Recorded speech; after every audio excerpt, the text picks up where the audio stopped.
Prove that the measure of angle 1 is congruent to the measure of angle 7.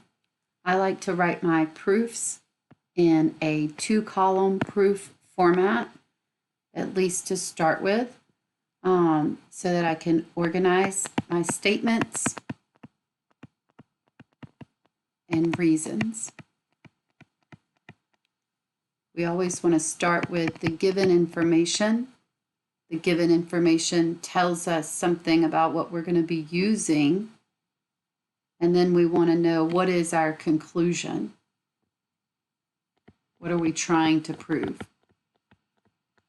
We are trying to prove the measure of angle 1 is equal to the measure of angle 7, congruent, equal to the measure of angle 7. So that is angle 1's up here, angle 7 is here, and we want to come up with statements and reasons that would lead us to that conclusion. So let's start with what we're given. And if we look in our picture, we can see that we have these arrows on our lines. So we know that PQ, line PQ is parallel to line RS, which means T is a transversal. What other information can we tell, and how is it going to lead us to 1 and 7 are equal? Well, if we have lines, we know that we have angles that add up to 180 degrees. So supplementary angles. We have lots of pairs of supplementary angles just because every pair of adjacent angles, 1 plus 2 would equal 180.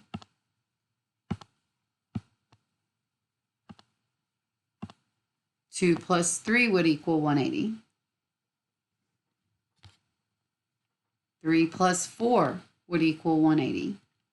1 plus 4 would equal 180. And all of that is just because they are the definition of a straight line is that the angles would be supplementary. So that would mean the same for 5 plus 6, 6 plus 7, 7 plus 8, and 5 plus 8. We could make any of those statements, but we don't need to make all of those statements. We only want things that are related to angles 1 and 7, which is what we're trying to prove. So if I said angles 1 and 2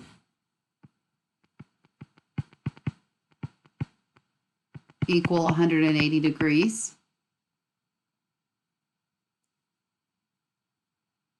and I know that angle 2 is congruent to angle 6 because they're corresponding. So I'm going to come back to that. So I'm going to use 6 and pair it with 7 and say the measure of angle 6 plus the measure of angle 7 is equal to 180 degrees. I can make those statements by just the definition of that straight line that we have, line PQ and the transversal line.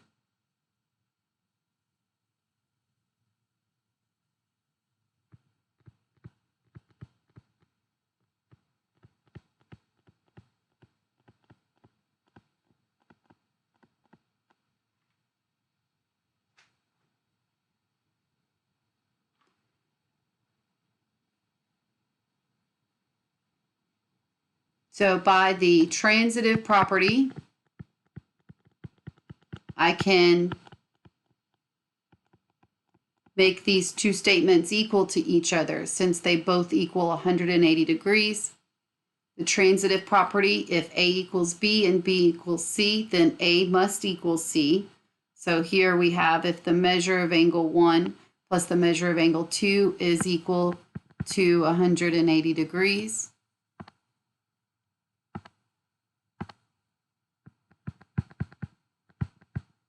And then we turn around and say 6 and 7, those two angles also add up to equal 180 degrees. So if A equals B, B being the 180, the thing they have in common, and B equals C, then we know A must have to equal C by the transitive property.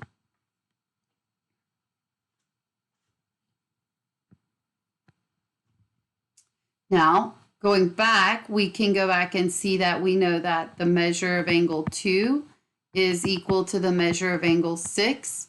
And we said we start those earlier because that was going to be our relationship that represented corresponding angles. So that is the corresponding angles postulate.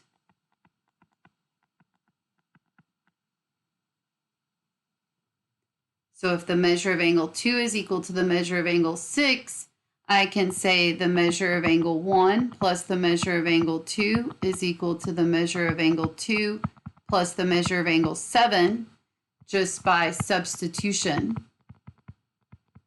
I'm taking one thing out and putting something that it's equal to in its place.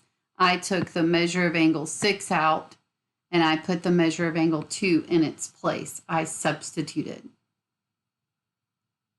Now that I've done that, what do you see that they have in common on both sides?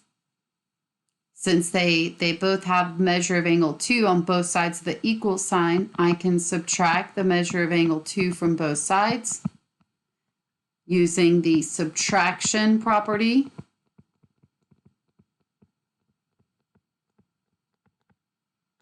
I'm able to conclude that the measure of angle 1 is equal to the measure of angle 7, which was our goal, our conclusion statement that we wanted.